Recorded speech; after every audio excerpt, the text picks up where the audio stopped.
Do you want a luxury sedan that's not all about performance and power and you want luxury instead? Then look no further than this 2021 Lexus ES Ultra Luxury, because it's all about peace, serenity, luxury, and just calm. We're gonna take a full detailed look at everything on the exterior, the interior, and of course we're gonna go for a test drive. Let's get started. Welcome everyone, my name is Nolan. Thank you so much for tuning in. I do full detailed reviews like this and a variety of different videos every single week. So after you've watched this video, if you like what you see, be sure to subscribe if you want to see more. And if you appreciate the video, be sure to smash that like button because it really helps me out and helps to share it to other people. Thank you so much. Let's go ahead and get into it. All right, y'all, let's start out by taking a look at all of the exterior details, and there's quite a bit to cover. So first of all, this is the typical front end for Lexus, the one-piece spindle grille. And since this is a luxury model, you don't have the black mesh like the F Sport models will, but nonetheless, it is big and bold, but it still looks nice and classy. And over here, we've got LED daytime running lights that check mark the L-themed headlight that's just flickering on the camera, and LED high and low beams standard. You can see the blinker is right there, kind of right in between the headlight and the daytime running light. There's no fog lights here, but we actually have the optional triple beam LED headlight for $1,500, and they do a fantastic job at night. They're adaptive, and they even have a cornering function to illuminate next to the vehicle. I have a night video showing all of that. If you want to check it out, look in the description below. So if you've seen the LS 500, you'll notice how long the hood is on that one. This one is kind of the same way. This definitely has more character and more body lines than the previous ES model, and it still has a nice, luxurious look to it. And the paint color that we have on this ES Ultra Luxury model is the Eminent White Pearl. It's just like the Blizzard Pearl from Toyota. It's an optional $425 paint, but it's got some really nice shine, some good sparkle to it, and it looks really good with this ES in my opinion. Now on the base EX, 17-inch wheels will be standard, which is rather unusual and small. We have 18-inch wheels on this particular model with the multiple spokes here. I think it looks nice and pretty classy for this model as well. There's a benefit to these 18-inch wheels as opposed to like 19, 20, 21-inch wheels. These are actually noise reduction wheels. So that's a big deal when we get inside the car. I'll tell you about it later. On the side, you've got a two-toned mirror cap, actually like three tones. You got paint, chrome, and the glossy black. There's a turn indicator in there as well. There's blind spot monitors in here. And if we take a look at the side body, you've got some chrome around the window and coming into the back. Lexus gave you a little bit more character, kind of a little bit more aggression with this bulge coming out here, coming into the rear end as well, and kind of the way that taillight sticks out from the actual car. And dimensionally, this ES is 196 inches long, so it's not as big as the LS, but quite a bit bigger than the IS. And like I said, it's just got an overall more aggressive stance and lines, and it even has performance dampers with this suspension. And back here, that little spoiler, the deck lid spoiler, is actually an optional feature. And we've got LED taillights, kind of the same L theme, similar to what you see on other Lexus models. We've got chrome trim at the bottom, and then over here, the blinker, that turn indicator, that's actually incandescent. Then while we're back here, let's go ahead and look at the trunk space. So first of all, watch this. You've got a hands-free activated trunk, which is a nice feature, and it's also power on the way down. You don't even have to use your foot. There's a little button by the license plate you can touch and it will automatically open as well. Plus you've got a little grab handle if you want that. Real quick before we look more into the trunk, Lexus has two different measurements listed at 13.9 cubic feet and 16.7 cubic feet. Typically you'll hear of the 16.7 number, but I've been seeing the 13.9 number on Lexus's media website, so I'm not entirely sure. Maybe it's because this is all-wheel drive, but just keep that in mind. And that's kind of a typical size backpack, almost the size of a carry-on suitcase. It fits back here just fine. There's decent space back here. Your hinges are, you know, kind of exposed, so you have to accommodate for that, but you've got a couple little hooks on each side for a cargo net or even grocery bags, plus a couple tie downs. And then up there, you don't have a 40-60 split, you just have a center pass-through. Most people probably don't use that, but at least you have something there, and then the first aid kit comes with it. And then under the floor, you've got your jack kit, and there is a spare tire under here as well. So the key fob for Lexus is the same key fob you're probably familiar with. You can open up the trunk, lock and unlock, Lexus badge, nice and slim, and a good material to it. The way that this works is there's a line right there. You can tap it, and then it will automatically fold the mirror and lock the door, or it's a sensor in the back. So your hand goes back, you can unlock, and that also works on the back doors too. So you can lock it just like that. This does have remote start. If you press and hold the lock button the third time, you have to hold it, the mirror will start flashing, and then the car will turn on. But I have a serious complaint with this. As soon as you unlock it with your key fob, or unlock the door, open the door, the car just shuts off. But let's go ahead and take a look at these seats. These are actually semi-aniline leather. Typically on the ES you'll get new Lux seats, but these are semi-aniline premium leather. They've got perforations, they look really nice. The two-tone color to it looks nice as well. You've got some semi-moderate bolstering on the bottom and on the sides. These are 14-way power adjustable. So you've got 4-way lumbar support. You can tilt and adjust the height of the seat, and you've got power adjustment for your thigh cushion. So check that out. That actually goes way out there. So you can kind of lounge out if you want to. These are heated, ventilated, and have memory settings.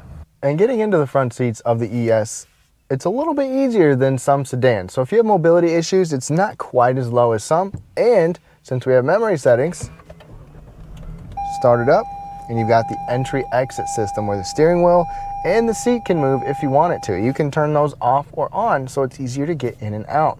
Now hopping into the back seat, there are some unexpected and nice features in here. So first of all, you've got the same nice premium leather back here with the same perforations that you get up front. There's one thing I have to complain about though. Let's go ahead and hop in.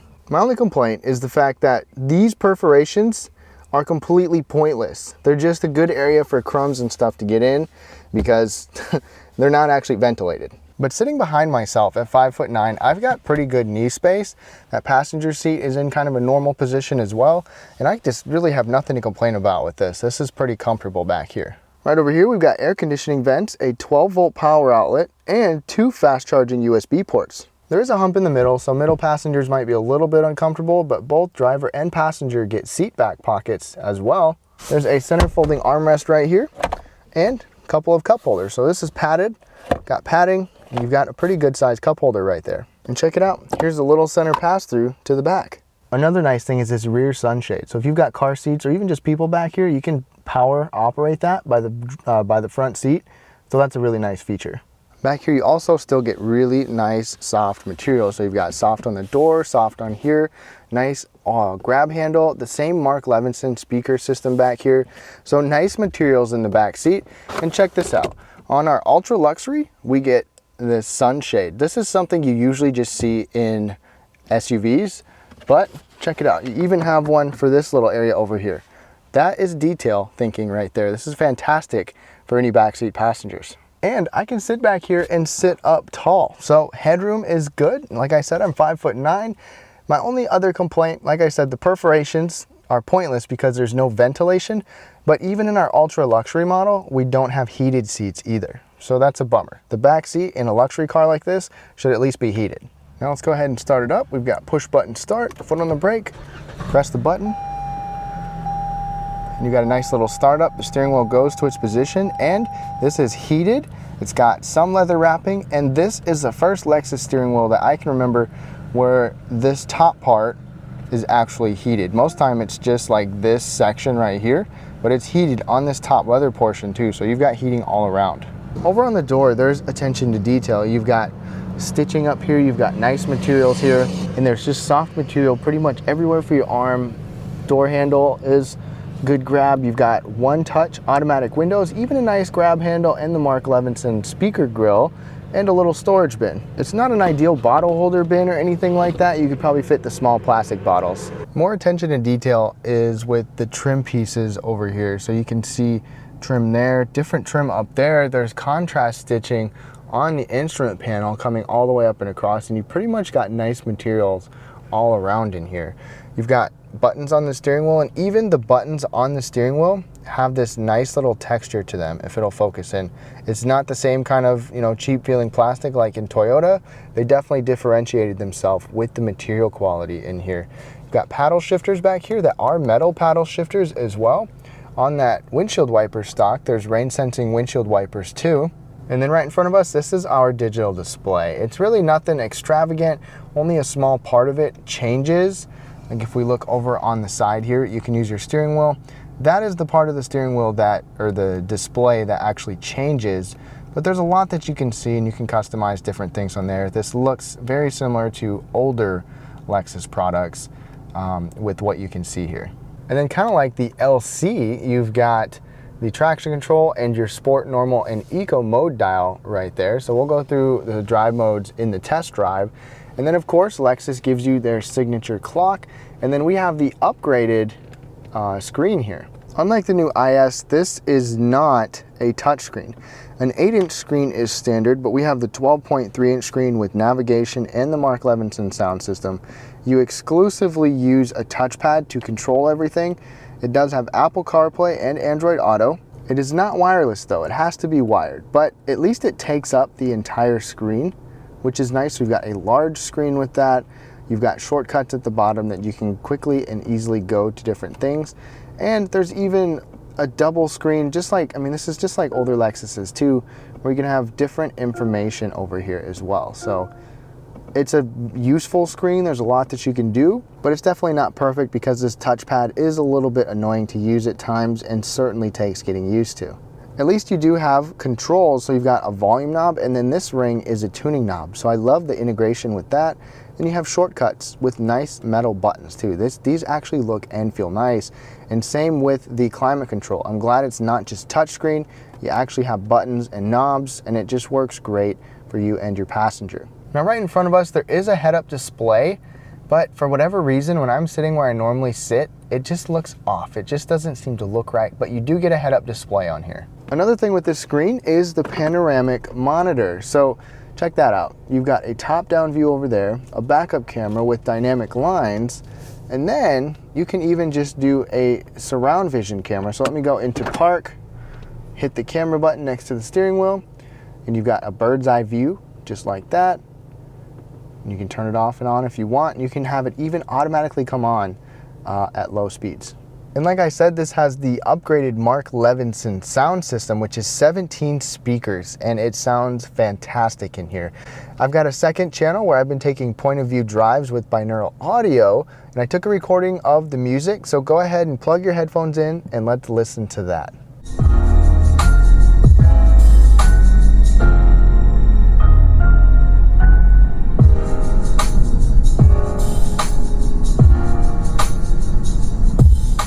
Right below the climate controls and stuff, we have first an electronic parking brake button over there. It actually automatically comes on. But then you got ventilated seats, heated seats. You can have it on automatic mode, which works really well. Same with the steering wheel. You've got a 2-tier heated steering wheel. I just leave it on automatic and it works well. You and your passenger, and this is the rear sunshade that you can power operate up or down that I showed you. And look at that, you actually get a CD player here. That is rare nowadays. Plus there are 2 USB ports and an auxiliary port. And plus there's a little storage cubby right there if you want to put something like phone or skinny wallet. Cup holder right here. Fits pretty much anything. And there's even a little spot right here. So if you have like a cup with a handle or something, that works well. Got our shifter here, even nice material around the shifter. A brake hold button. And then check this out. This is a really big, deep cup holder, to where my bottle just falls in there perfectly. I love that. Or you can push it and then it makes it a shorter cup holder. I like that. I kind of like the split cup holder design and the long, deep cup holder. Let me know what you think of this. I wish there was an extra little storage cubby or something up here, because there's not really a separate storage bin that's open and accessible. But you've got a nice material to rest your hand on to do this, the touchpad. And then this is your actual center console storage area. It opens up this way, it opens up that way, and right here is a wireless charging pad. That is optional. It's just a perfect little spot to sit your phone. Otherwise, you've got a pretty deep area with a 12-volt power outlet in there, and there's a little bit of hidden storage kind of underneath this charging pad. As you'd expect, Lexus's glove box is soft opening and it's also lockable. Right up overhead, we've got an automatic dimming rearview mirror with garage controls, touch-sensitive interior LED lights. So check that out. And then overhead, you've just got your basic moonroof This is standard. There's no panoramic roof, optional at all. And there's no actual sunglass holder.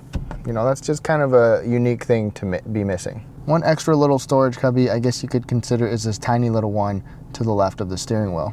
And then sedan visibility, it's really not too bad. I mean, you've got a good sized back window. You don't have huge, sharp curves on the car, so the visibility is really not too bad for a sedan.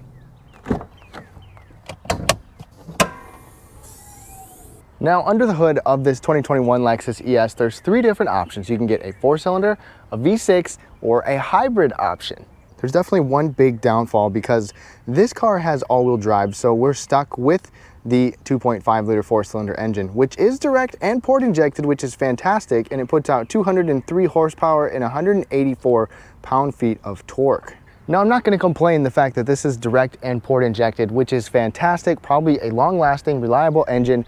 And I love the fact that it comes with all-wheel drive. Front-wheel drive is standard, but I wish you could get this all-wheel drive system with the 3.5-liter V6. That would just make this so much more refined feeling than what it currently is, but that's the way it goes. And miles per gallon for this particular model with the all-wheel drive 4-cylinder is 25 in the city, 34 miles per gallon highway, and 28 miles per gallon combined.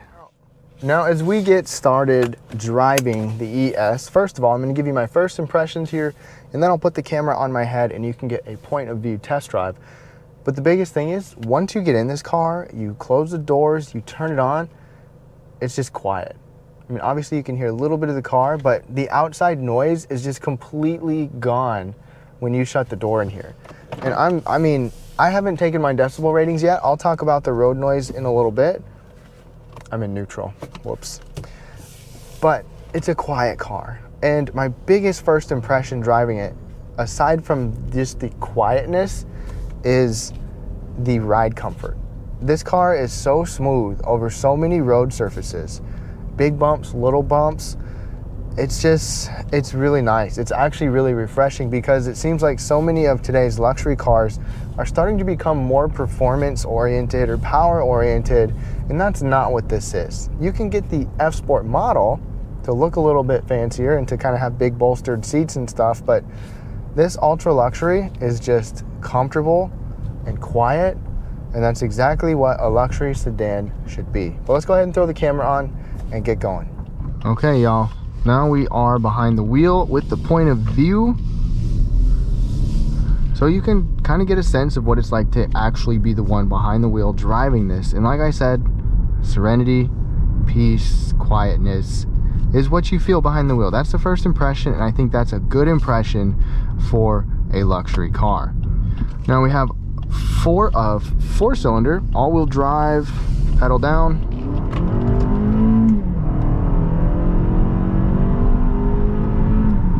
And it's peace and serenity until you get on it and you hear that 4-cylinder and it sounds just like the Toyota Camry.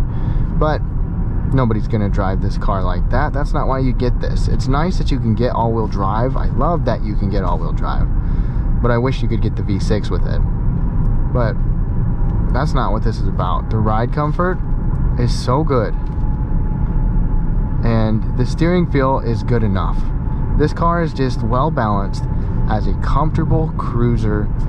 I mean, if you've come from older Lexus products, or maybe like an older Toyota Avalon where the ride comfort is just like you're just sitting on a sofa just cruising along, that's what you get in this Lexus. And I'm so glad it's like that, because they gotta have something like that. They've kind of tried to be a little bit more I guess kind of sportier, more attractive with some of the recent designs, and you know, the F Sport models with their sport tuned suspensions, and this is just peaceful. And we'll go around some corners in a little bit so you can kind of get a sense for that, but just daily driving ergonomics wise, I like where everything is. I'm very comfortable sitting in here. The materials on the door are nice, and the quietness is just something that you can't really put that big of a price on. And I haven't actually taken my decibel ratings yet. We'll get on a rougher textured road in a little bit, and I'll kind of talk about that, but I'll put the decibel ratings down below a little bit later after I get those recorded. And getting on the brakes feel just maybe just a tad, little tiny bit soft. Nothing to really complain about. It's not a super big heavy car, but turn it into sport mode here using that little dial up there. And we'll get up here, get pedal down, see how it handles, see how it accelerates. This does have lateral damping suspension, so we'll see how it is around corners. Pedal down.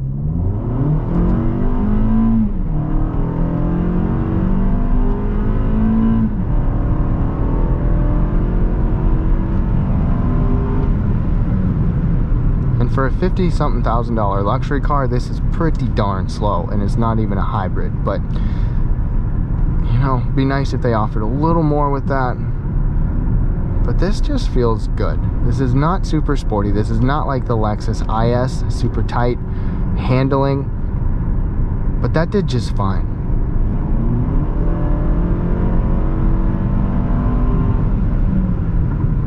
And sport mode is holding the RPMs. I mean, shoot, our RPMs are 2,000 to 3,000, 4,000. It's ready to go. The shifts are pretty quick for a conventional automatic.